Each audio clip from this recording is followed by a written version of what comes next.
I often get asked where I get big juniper pieces like these, followed closely by how I get big juniper pieces like these, and I can tell you where is easier than how.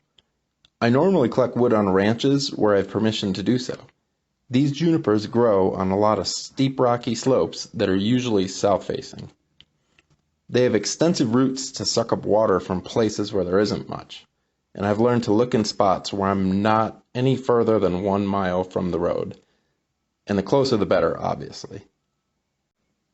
The Corkscrew Juniper was the first of the really big juniper pieces that I collected.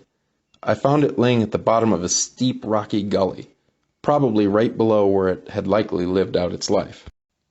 It took many visits over the course of several years to figure out how to get it, which is kind of how it goes with the biggest pieces.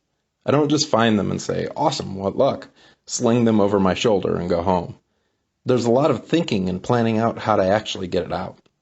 Each piece is kind of an experiment in that way. For the corkscrew, I brought in a 2-wheel budget model dolly to assist in the extraction. About midway to the truck, the experiment failed when both wheels sheared off of the dolly from the weight. I was able to eventually get the piece the rest of the way by pulling it over some round logs that were constantly being placed under it. A little primitive and very slow, but it worked.